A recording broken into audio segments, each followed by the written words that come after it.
where you at in life, I think, your health is important. So let me begin by introducing myself. My name is Agnes. Uh, I have many things that I do. I'm a founder of the Wellness Care Hub, a health coach, and an entrepreneur. And I'm on a mission to educate, inspire, and guide busy moms in Africa to lead a healthier, more balanced life, offering them the resources to thrive physically, emotionally, and mentally, so that they can live a life of their dreams. Of course, my background is not in health. My background is in development finance. And for many years, I spent many hours in the office and traveling. And this, of course, has created a dent in my own personal health and that of my family over time. And I took some time, to think through how can I solve this? Um, how can I find a solution to this? And I would say today, my work has led me into sharing, the solution that I've found with other busy women. So let's move on. So, of course, as a woman, you could be there and you're feeling very much overwhelmed by your job, by your business, or your family responsibilities, or even the three of them at the same time. Your health could be taking a nosedive, or you could be feeling overwhelmed, with the answers on how to get healthy and still not sure which one is right because there are many solutions out there. And therefore, what I can say is that, we have walked the journey. I have found a solution that works for busy moms. And that is what I will be walking you through weekly training sessions on women health every Saturday, going through, a personalized, a general health training for women. And then, of course, we have a personalized step-by-step approach on how you can discover and design your wellness plan. So once you go through the general trainings, at any point in that journey, you could be ready, to design your own wellness plan, and we can support you in that. And that plan, we are calling it the She Wellness Program. So let's dive into, understanding a little bit about women health. And so the next few minutes with you, we will go into a deep dive session on exactly what women health means, why is it crucial, why we should address it, and what solutions we have. Of course, there are many broad and vital topics around women's health, from physical to mental to social to nutrition to hormonal to healthcare access, and even to the very social roles we play as women in the communities where we come from. So then why does women's health matter? Does it really matter? Of course, in Africa, and majority of us as women, I'm from Africa myself, is that we face a unique set of challenges, in terms of our health. We bear a significant burden of poor health, right from mental health to hormonal imbalances, to nutrition-related diseases, to infections, to maternal mortality, and others. But is this really very important? Is health for the woman important? Of course, the answer is yes. And the reason is one, that women are often the primary caregivers in their families and communities, and therefore their health directly impacts the health of their children, their families, and by extension, the future of their societies. And therefore, then it's important, that a woman is healthy because it has a ripple effect on the health of their families as well as the societies. Um, so let's also look at what are some of these factors, or forces that determine the health of the woman. And we have 5 of them that we are going to look at. And this is just to help us, have a background on exactly what happens or what impacts the health of a woman. And one is poverty, education, gender inequality, access to healthcare, and cultural practices. So poverty. So obviously, in most of the communities in Africa, women are more likely than men to live in poverty, and that limits their access to healthcare, nutritious food, clean water, and that may lead to ill health. Things like malnutrition, things like infectious diseases, things like maternal mortality, just because the woman, doesn't have the same earning power like a man. Education is another one. Educated women, obviously, they are more likely to make informed health decisions, access healthcare services, and advocate for themselves and their families as compared to a woman who is not educated. And we also know and appreciate in our continent, the girl-child education is still undervalued. There's a lot of effort in educating the girl, but still you find there those, areas or societies where still that is undervalued, or the girl-child education is undervalued. Gender inequality, this of course is a prevalent issue in societies. We are living in a male-controlled structures that limit women's autonomy in decision-making about their health.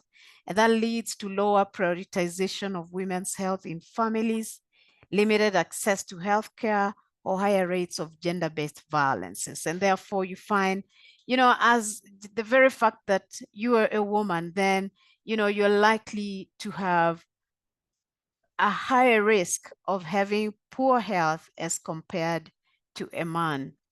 Access to healthcare, of course, many women in Africa, they live in rural areas where the health facilities are sparse and healthcare providers are in short supply. And the distances to these health facilities, are huge. Not to speak about lack of transportation and financial constraints that become a major barrier that prevent women from receiving the care they need. So these are things or factors that happen to a woman, in Africa, and therefore they contribute towards of their health. Finally, of course, our cultural practices, we've got both positive and negative impacts on women healthcare. We have the traditional birth attendants that play a crucial role in maternal health in many communities. We got the FGM, and early marriages are still prevalent in some regions, and this leads to severe health consequences for women and girls. So we need to appreciate, and why we are looking at this is really to appreciate what, causes or what factors affect the health of a woman.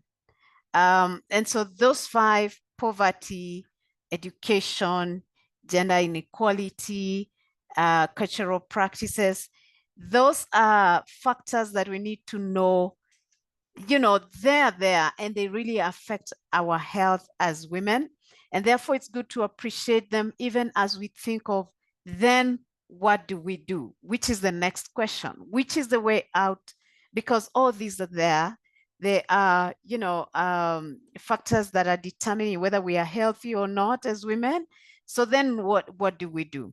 Now, one thing we need to appreciate as women is we can take charge. The little or the much space we have within our families, within our societies, we can take charge of our health. We can seek solutions to improve our status, our health status. You can take some time and think about, how do I want to become healthy? How do I want to improve my health? What solutions are out there, for me as a woman? We can prevent poor health, obviously, and it starts even from the diets that we make at home. We can recover and heal. We can avoid costly health problems. And so it means we have to take charge early enough before things become very costly. And we can also take charge of our economic status. Very important as women, because of course, if then we do not, or we are poor, we don't have any earnings, then it becomes also very difficult for us to take charge of our health. So we have also to think around our economic status. What can I do to improve my economic status? And we can contribute to the wellness of our families and societies. But first, it begins with me and you, with us.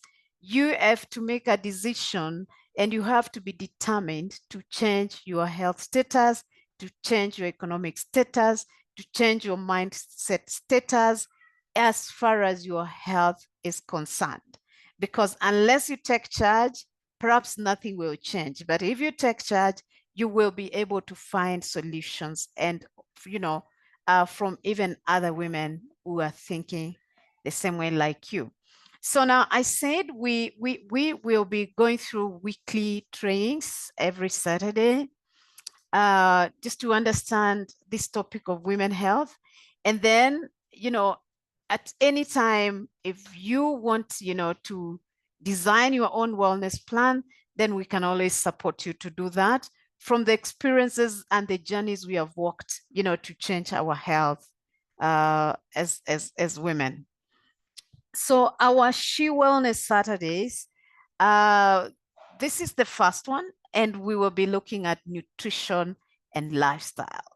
So I think this is a very important topic, and we will be exploring the critical role of nutrition and lifestyle in health and the well-being of African women. Obviously, the nutrition is the foundation of good health, and I think all of us appreciate that. It influences everything from energy levels, our immunity function, our mental health, and our disease prevention. So nutrition and lifestyle is very key. Nutrition is about the food we eat and the nutrients that our bodies are able to absorb from the nutrition we take. Lifestyle is about how we live. Where do I live? How clean is the environment? How clean is the water I take? What kind of lifestyle am I exposing myself to? Are they very stressful situations and things like those? So that is what we'll be looking at this week. We'll also look at the nutritional needs of women at different stages of life. We are born as children, we go into adolescence, we go into motherhood, we go into old age. What are the nutritional needs along our life journey or along our stages of life? And then what is the impact of diet on health, importance of exercises, and the very, common topic of weight management and body image. That is what we'll be looking at in the following slides, just for us to appreciate and learn a thing or two about nutrition and lifestyle as far as our health as women is concerned. So let's start by looking at how a woman's nutritional needs change throughout our life, from adolescence to old age. Of course, women require different nutrients to support their health. So as a child, what do we need? Of course, the girl child needs more nutrients like calcium when you are a baby. You need calcium, you need iron, you need protein, you need zinc, you need magnesium.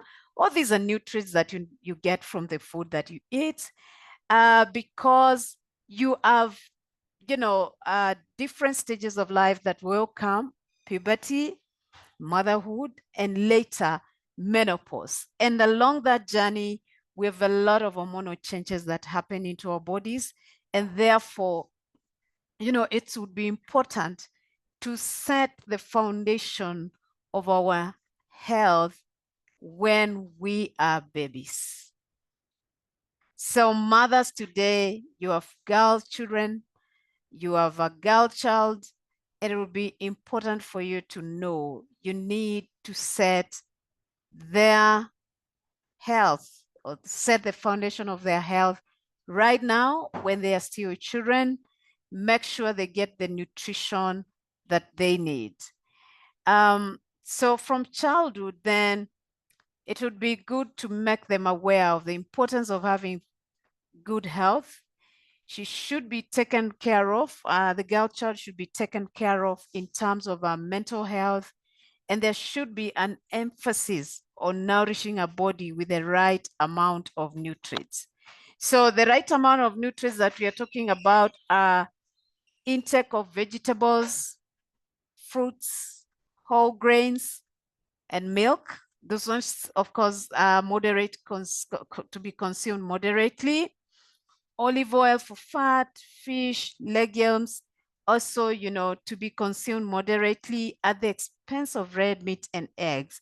Of course, it doesn't mean completely you're not going to take red meat or eggs, but then those ones you take them sparingly. Intake of sweet, soft drinks and packaged food, which is very common, especially in the urban setups, should be sporadic, should be done sparingly. So it shouldn't be, like the food of every day, the kind of foods that we like or the kind of foods our children like. We need to be careful on the frequency that we are giving them those kind of foods. Water should be the main source of hydration. So it shouldn't be, the sweet drinks, the soft drinks that we have. Make sure your child at this stage, they're taking in enough water for hydration. Then they will move on to adolescence. And when they get to adolescence, of course, this is a critical period for growth and development. And iron is one of the important nutrients they need because of the onset of menstruation, reducing the risk of anemia, calcium and vitamin D, it's essential for developing strong bones, reducing the risk of osteoporosis later in life. So you realize we're not going to sort our bone issues or weak bones when we are older. We need to work on it as we grow, right from when we are children all the way now. If you're an adolescent or your children are in adolescent stage, then it would be good to work on calcium to make sure they're eating food that has calcium and vitamin D.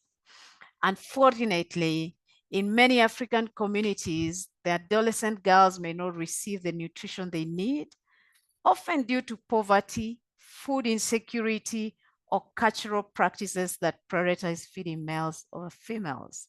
So these are the things that we were talking about, our own cultural practices that affect the woman health.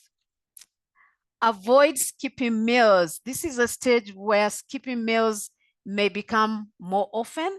Avoid skipping meals or eating out oftenly. Have adequate intake and healthy food choices so that you don't miss on vitamins, minerals, and carbohydrates. So parents, we have really to be keen on how adolescents are eating, just to make sure then they are not missing out on the vital vitamins, minerals, and carbohydrates at this stage of their lives. All grains and legumes, milk, yogurt, cheese, fruits, vegetables, meat, chicken, fish, eggs, nuts, and seeds are good source of vitamins and minerals.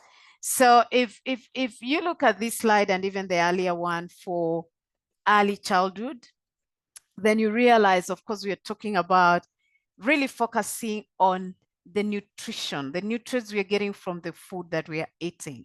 And a lot more it's speaking about the whole foods, as compared to the processed food. So that will give us more nutrition as women when we are at that stage in life, when we are still children, and we are also when we are in adolescent stage. Then we move on to, nutrition in motherhood. So nutrition in motherhood, of course, the nutritional needs significantly increases because now here a woman has a baby that is also growing. So adequate of intake of folic acid, iron, calcium, protein, is very crucial to support the health of both the mother and the developing baby. So these are nutrients that we need to be keen on, when you're in the stage of motherhood. In Africa, maternal malnutrition remains a significant challenge. Very strange, because in Africa, we have also a lot of vegetables, leading to complications like low birth weight, anemia, and increased risk of maternal and infant mortality. So baby nursing also requires additional calories and nutrients to support breastfeeding. So the mother's diet during this period should include a variety of foods rich in vitamins, minerals, and healthy fats to ensure both our health and that of our baby. So important to consume balanced meals that have a variety of foods, including fruits and vegetables, whole grains, lean protein, and low-fat dairy products. So another important stage of life and the nutrients we need. So let's take note of that. And then now in old age, of course, we have other nutritional needs at this stage in life. So as women age, particularly during menopause, their nutritional needs change again.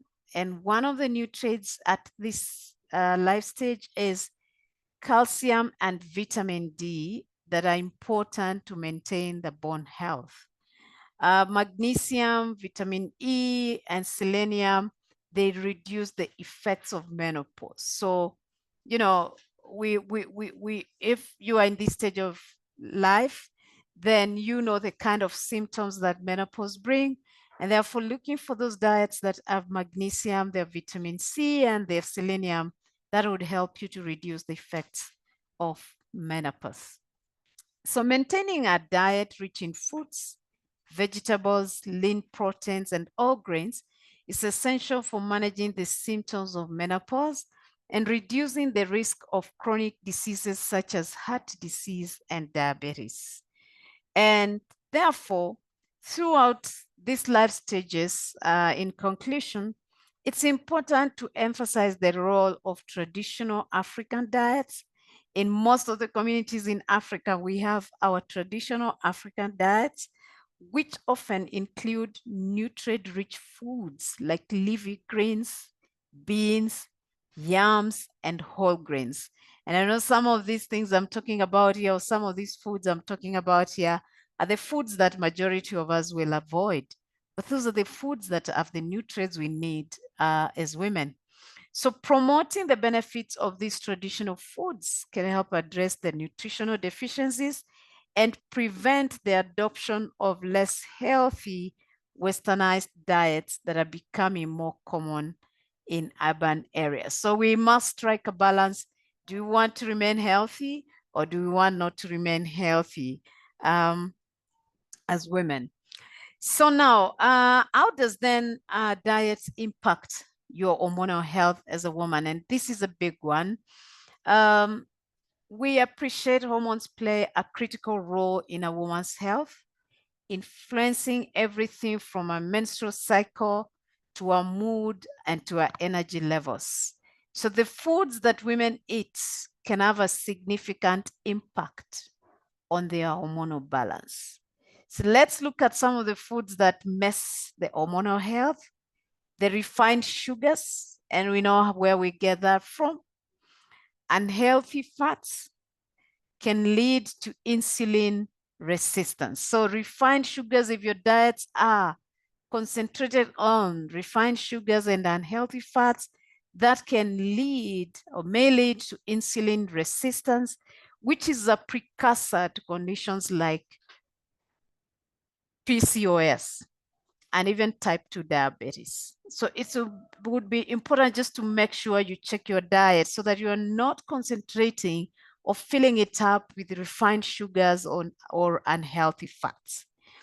Too common in African women, particularly in the urban areas where processed foods are more readily available. And I think that's clear to majority of us. But foods that support hormonal health are the whole foods such as fruits, vegetables, whole grains, and healthy fats. So as much as you can, try to eat foods that support your hormonal health. And do little or none of the foods that mess your hormonal health. Diets like omega-3 fatty acids that are found in fish and flax seeds, they help reduce inflammation and they support the brain health. And therefore, these are good foods for women experiencing hormonal fluctuations during the different stages in life. Therefore, you may want to really find out you're going to have omega-3, either from fish or from flax seeds. Cruciferous vegetables like broccoli, cabbage, kale, they contain compounds that support the body's natural detoxification process and help balance estrogen levels, thus reducing the risk of estrogen-related conditions like breast cancer. You know, some of us really don't like this kind of vegetables, but it's important that we eat them because of the nutrients that we get, or the nutrients that we get from them, because they help to reduce some of these diseases. Maintaining a healthy weight is also crucial for hormonal health. And that's why sometimes when you find you have, excess weight, or your weight is beginning to bother you, it will be important first to check what is the cause of the weight. Is it just food, or is it hormones that are misbehaving? Sometimes you will hear women say, oh, I don't eat a lot, but I am gaining weight every now and then. It will be important, very important, just to know what is causing your weight, because it could be hormone related. So excess body fat, especially around the abdomen, can lead to an overproduction of estrogen, which can disrupt the menstrual cycle and increase the risk of conditions like endometriosis and certain cancers. So really, it would be good to be careful on on keeping healthy weight. So in African cultures where certain foods have traditional medicinal uses, again, going back to our African diets, it's important to integrate these practices into modern dietary recommendations. For example, moringa, often referred to as a superfood, is rich in vitamins, minerals, and antioxidants that support overall health, including hormonal balance. So if I was to ask, when was the last time you took moringa? You know? How about exercise and physical activity when it comes to our health? So physical activity is another cornerstone of good health for us as women. And regular exercise helps maintain a healthy weight, reduce the risk of chronic diseases, and improves mental health by reducing stress and anxiety. So find a way, to stay physically active. It could be, walking, it could be running, it could be dancing to your best song, and you can fit in these activities in your daily life. Like you can decide, I will walk to the market, I will walk back home from the office, I will do some household duties. So find a way, to fit in some of these activities that will keep you physically active in your daily life, so that then it doesn't become another duty that you may find lack of motivation to do or no time to do. Whatever the case, whichever option you take, make sure it's something that works for you. And these are some of the things that, from the diet, all the way to even knowing your health status, all the way to knowing what physical activity can match your lifestyle. how to remain motivated. These are the things that we look at when designing your wellness plan. Weight management and body image. I think we have talked about weight management and why it's important to keep a healthy weight. However, it's good also to appreciate, as Africans, we have culture, we have body image, and we have health, all, coming in together. Like our culture looks at women who have a fuller figure as a sign of health, wealth, and fertility. But this may lead to an acceptance of overweight and obesity. So while I am thinking that now I look healthy because I have a fuller figure, I look wealthy, I look this, it could also be bringing risks, for diseases like diabetes, hypertension, and heart disease. But that is our culture. Yet, for the modern woman, there's a pursuit for a slimmer body, particularly in the urban areas. There's a lot of pressure for women to conform to a slimmer body type, but this can also lead to unhealthy behaviors like crash dieting, use of unsafe weight loss programs, and eating disorders, in the pursuit of looking slimmer. So then where is the balance? The point is this: try to promote a balanced approach to weight management. Focus more on being healthier than the appearance. Focus more on being healthier than the appearance. So really not how I look is important, but am I healthy? That should be the question when it comes to weight management and body image.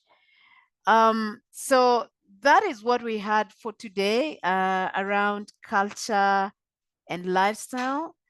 And of course, the information that we are sharing here is basically for informational and educational purposes, and it's not intended to substitute for professional health advice. So if you need, to know what diet to do, what exercise routine to do, then it would be good to seek for health advice.